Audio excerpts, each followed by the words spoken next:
ሶስት ሜጀር ነገሮች ነው ያሉን የመጀመሪያው ይሄ ጋዜጣዊ ፕሮግራም ነው ጋዜጣዊ መግለጫ ፕሮግራም ነው ከዛ በኋላ እጩዎቹን ደግሞ እናሳውቅበት ከአንድ 10 ቀን በኋላ እጩዎቹን ለህዝብ ይፋ እናደርግበት ፕሮግራም ይዘጋጃል በዛ ላይ አንዳንድ የጁሪ አባላቶች እንደዚሁ ጋዜጠኞች እና ኢንፍሉዌንሻል የሆኑ ሰዎችን ጋብዘን ያን አናውንስ እናደርግበት ፕሮግራም ይኖራል ከዛ በኋላ ደግሞ ዋናው ሽልማት ፕሮግራም ከኮክቴልና ከሙዚቃ ዝግጅት ጋር በደመቀ መንገድ ሀበሻዊ በሆነ ድምቀት ይደረጋል ማለት ነው ለካታጎሪው በጣም ብዙ ካታጎሪ ነው ሊኖር የሚችለው ምክንያቱም ጥበብ አለ ከዛ ደግሞ ባህል አለና ሁለቱን አዋህደን ስናየው ኦልሞስት ወደ 100 አካባቢ ሊደርስ የሚችል ካታጎሪ ነው የሚወጣው ያ ሁሉንም አድርገን ፕሮግራሙን መስራት አንችልም ስለዚህ አቶ አዳነ ሜንሽን እንዳደረገው ለመጀመሪያ የሚሆን ሊያሳትፍ የሚችል ፕሮግረሱን እንድናይበት ሊቀል ይችላል ብለን የወሰናቸውን 14 ካታጎሪዎች ፒክ አድርገናል ሶ በዚህ አመት በ14ቱ ካታጎሪዎች እንጀምራለን ማለት ነው ዛሬ የህይወት ዘመን ተሸላሚ የሆኑትን 3 ሰዎች በኋላ ዳይሬክተር ብርሃኑ ሽብሩ አናውንስ ያደርግልናል ተወዳዳሪዎቹ በዚህ አመት ላይ የምናሳትፋቸው የባለፈውን አንድ አመት ስራቸውን አይተን ነው ሙዚቃም ሆነ ፊልምም ሆነ ሌሎችም ነገሮች በሙሉ ከዚህ በፊት እንደምናደርገው የአንድ አመት ስራቸውን ብቻ እያካተተን እንሄዳለን ማለት ነው ሬጅስትሬሽኑ ላይ አንዳንድ ሀሳቦች ለማንሳት የሚመዘገቡ ሰዎች ባህልን የሚያንጸባርቁ ስራዎች መሆን አለባቸው ቀደም እንደተባለው እልል ያለ ስራ ባህልን ተኮር አድርጎ ሊገጽ የሚችል ነገር በዛ ውስጥ እንፈልጋለን ማለት ነው ስራዎቹን ፒክስ እናደርጋቸው ባህል አንዱ መሰረት ይሆናል ማለት ነውና ያንን ያዙ ሰዎች ሬጅስተር ማድረግ ይችላሉ በነጠላም ሆነ በቡድን የተሰሩ ስራዎች በመዝገብ ይችላሉ ማለት ነው ይሄንን ከዛሬ ጀምሮ አናውንስ እናደርጋለን በሶሻል ሚዲያ ላይ እና እናንተም ነገሩን በመታሳውቁበት ሰዓት ሰዎች ሬጅስተር ለማድረግ መጣታቸው አይቀርም ለዚህ የሚሆን ፌስቡክ እና ላንዲንግ ፔጅ ይኖረናል እዛ ላይ ሰዎች ገብተው ሬጅስተር ያደርጋሉ በተጨማሪ ደግሞ በእኛ በኩል ሎቢ እያደረግን ሰዎች ሬጅስተር እንዲያደርጉ እንወተውታለን ማለት ነው ሌላው ለሴሌክሽን ፕሮሰስ ለምርጫው የሚሆነ 3 መሰረታዊ ስቴፖች አሉ አንደኛው በመዝገባው ጊዜ ነው በመዝገባው ጊዜ ቅድም እንዳልኩት እልል ያለ የባህል ስራዎች የተሳተፉበት ስራ መሆን አለባቸው እንደዛ አይነት ስራ የሌለው ስራ ከመጣ እዛ ላይ እናስወጣለን ማለት ነው የመጀመሪያው ፓርት ሴሌክሽን ፕሮሰሱ እዛ ላይ ይጀምራል ማለት ነው የሚሳተፉትና የማይሳተፉትን የምንለይበት ሁለተኛው እጩዎቹን በመምረጥ ሂደት ነው ይሄኛው ደግሞ ሌላው የመምረጫ ስቴፓችን ነው ለምሳሌ 10 ሰው ሊመዘገብ ይችላል በሙዚቃ ክሊፕ ከ10 መርጠን ወደ 5 ወደ 4 እናወርዳለን ሁለተኛው ስቴፕ ይሆናል ሶስተኛው ደግሞ 5 ከቀሩ ወይ 4 ከቀሩ በኋላ አሸናፊውን የምንመርጥበት ሶስተኛው ስቴፕ ይሆናል ማለት ነው ስለዚህ ሴሌክሽን ፕሮሰሳችን 3 ስቴፖችን የተከተለ ይሆናል ማለት ነው ለኢቫሉዌሽኑ ይሄንን ተወዳዳሪዎችን ልንመርጥበት የያዝነው አንድ አይነት መስፈርት አይደለም ነገር ግን መሰረታዊ የሆኑ መስፈርቶች ሁሉም ላይ ይካተታሉ ለምሳሌ በባህል ምግብ የሚወዳደር ሰውና በባህል ሙዚቃ የሚወዳደርን ሰው በአንድ መስፈርት ልንዳኛው አንችልም ግን የሆኑ መሰረታዊ የሆኑ ነገሮች ግን ይኖራሉ ልንዳኛቸው እንችላለን ከዛ በተቀረ ግን ሁሉም ካታጎሪ የየራሱ የሆነ ቴለር የሆነ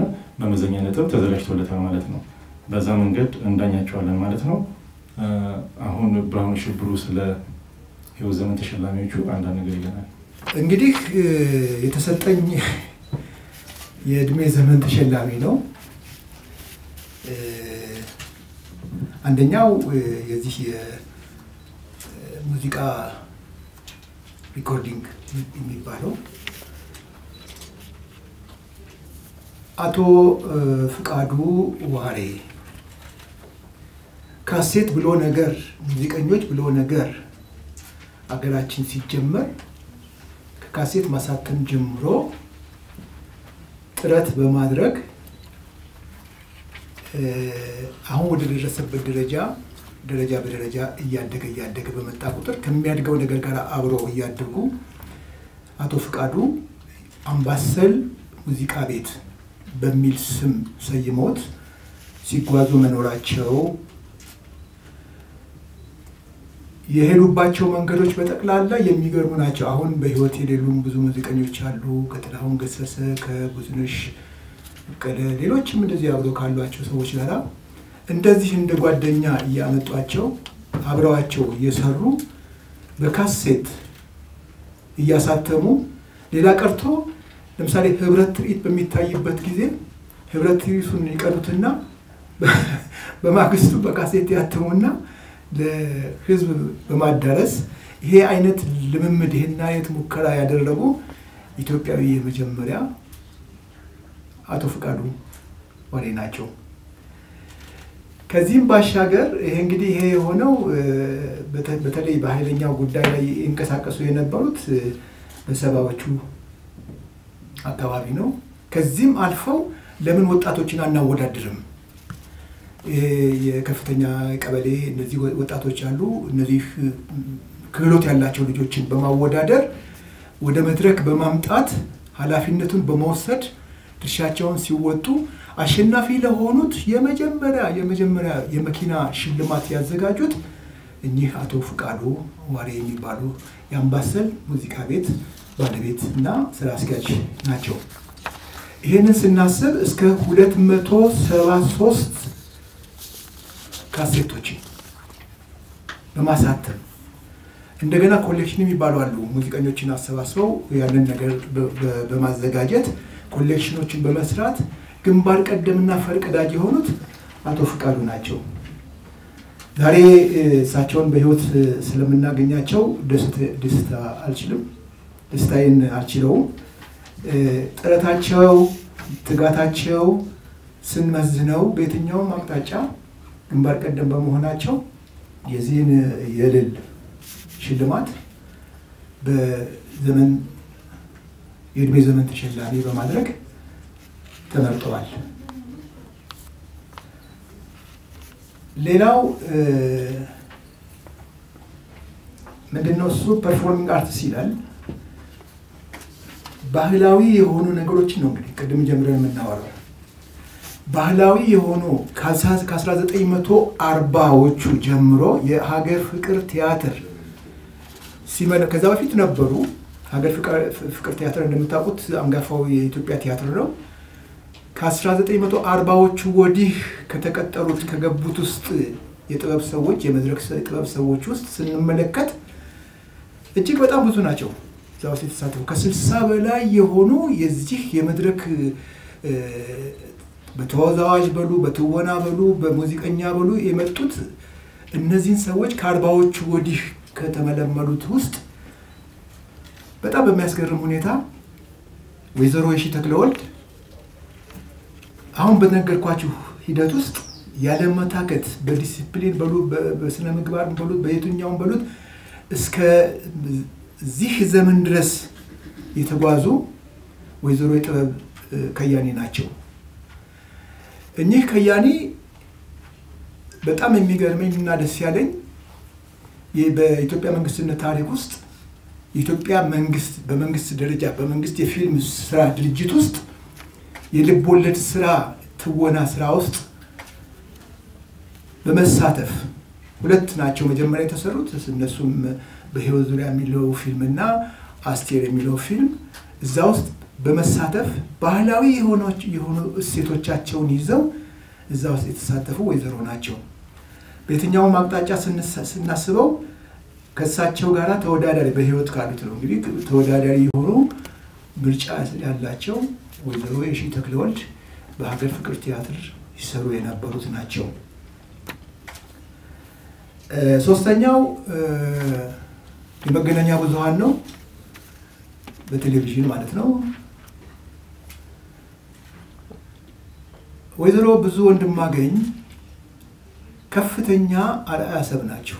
በተለይ የመገናኛ ብዙሃን ሰራተኞች ነው ሚዲያ ነው የምትሉት በሚዲያ በቴሌቪዥን ስራዎቻቸው ከኢትዮጵያ ከጫፍ እስከ ጫፍ ከሰሜን ደቡብ ከምስራቅ ምዕራብ በመዘዋወር ገጠር ውስጥ እንዴት ነው የሚኖሩት፣ አኗኗራቸው እንዴት ነው፣ ባህላቸው እንዴት ነው፣ እርሻው እንዴት ነው፣ ከብቶቹ እንዴት ናቸው፣ ህፃናቱ እንዴት ነው የሚሄዱት፣ ድምጸ ቤተክርስቲያን ምን ይመስላል፣ በየገጠር ውስጥ ያሉ አዝማሪዎች ዘፋኞች ምን ይመስላሉ፣ ተራራው ምን ይመስላል፣ እሸቱ ምን ይመስላል፣ ወንዙ ምን ይመስላል የሚለውን ነገር አንድ በአንድ ያለ መታከት በኢትዮጵያ ውስጥ በቴሌቪዥን በተከታታይ እንዲያቀርቡ በከፍተኛ ደረጃ በከፍተኛ ትጋት ሲሰሩ የነበሩት ወይዘሮ ብዙ ወንድማገኝ ናቸው። ከዚህም ባሻገር ጸሐፊ ናቸው፣ ገጣሚ ናቸው። የኢትዮጵያ ሴቶችን ሲሰሩ ከጸጉር አሰራራቸው የጸጉር ባለሙያቸውን ፈልገው የሚገራርሙ ነገሮች አሉ። የጸጉር አሰራራቸው የጀበና አሰራር የምናምን አሰራር የምናምን ኢትዮጵያዊ የሆነ ከመግባቱ በፊት ምንድነው እሱ የሚቀቡት ተመልከቱ። ይሄንን ሁሉ በማየት አንበርጭቃ ምናምን ያሉ የተቹት ግጥም አላቸው ቀደም ሲል ማለት ነው። ይሄንን በየጊዜው በማስተላለፍ ግንባር ቀደምነት በተራ ቁጥር 1 ወይዘሮ ብዙ ወንድማገኝ እሳቸው ናቸው። ይሄ በተለይ በ60ዎቹ መጀመሪያ አካባቢ ከ60ዎቹ እስከ 70ዎቹ ድረስ ባለው ጊዜ ውስጥ ሁሉ ጊዜ ስከታተላቸው ይገርመኛል። አሁን እነዚህ የእሳቸውን ስራዎች ለማየት በተለይ የመገናኛ ብዙሃን የሆናችሁ ገብታችሁ መነን መጽሔትን ይዩት፣ ገብታችሁ የኢትዮጵያ የዛሬቱ ኢትዮጵያን ተመልከቱት፣ ድምጽ ጋዜጣን ተመልከቱት፣ አዲስ ዘመን ጋዜጣ ተመልከቱት። እዛ ውስጥ የጻፏቸው ሁኔታዎች አሉ። በሄዱ ቁጥር ግራና ቀኙን እያዩ የሚያልፉት ነገር የላቸውም። ግራና ቀኙን እያዩ የሚያልፉ ነገር የላቸውም። በተለይ ሁሉ ጊዜ የሚገርመኝ በተለይ ከህፃናት ጋር ያላቸው ጉዳይ ከጥበባዊ የባህል ጥበባዊ ጉዳይ ጋር ያላቸው ናቸው። አንዱ ወቅት ላይ ወሎ ውስጥ ሄደው ህፃናት ልጆች ማሲንቆ ሲጫወቱ ያገኟቸው ነገሮች አሉ። ካሜራማን ፎቶግራፍ የሚሰራ ጓደኛቸው አላቸው። እዛ ላይ ልጆችን ይጠይቋቸዋል። ከየት ተማራችሁ? አባታችን ያስተማረን። ሰው ሲመጣ እንግዳ ሲመጣ ይከቡና እነዚህ ህፃናት ልጆች ማሲንቆ ይጫወታሉ። ተመልከቱ። ከሀገር ባህል ማሲንቆ፣ ክራር ወዘተ ከሚለው አንሳት የሙዚቃ መሳሪያ ጀምሮ እስከ እጽዋቱ ድረስ የኢትዮጵያ እጽዋት ምን ይመስላሉ፣ ምንድናቸው፣ እሱ የት ነው የሚገኙት የሚለውን በሙሉ በመስራትና በኢትዮጵያ ቴሌቪዥን በማስተላለፍ ግንባር ቀደም የመገናኛ ብዙሃን የቴሌቪዥን ሰራተኛ አቅራቢ ናቸው። አላቅም እንግዲህ እነዛ የሰሩትን ስራዎች በጠቅላላ ምናልባት ወመዘክር ውስጥ የኢትዮጵያ ቴሌቪዥን ወመዘክር ውስጥ ሊኖር ይችላል ብዬ አስባለሁኝ። ወይዘሮ ብዙ ወንድማገኝ በዚህ አስተዋጽኦ እጅግ ብዙ መንገድ የሄዱ ታታሪ ወይዘሮ እንደነበሩ በማሰብ በዚህ በተዘጋጀው የሽልማት የእድሜ ዘመን ተሸላሚ እንዲሆኑ ተመርጠዋል ነው። ይሄ ነው እንግዲህ በዚህ ጉዳይ ላይ ያዘጋጀሁት። አመሰግናችኋለሁ።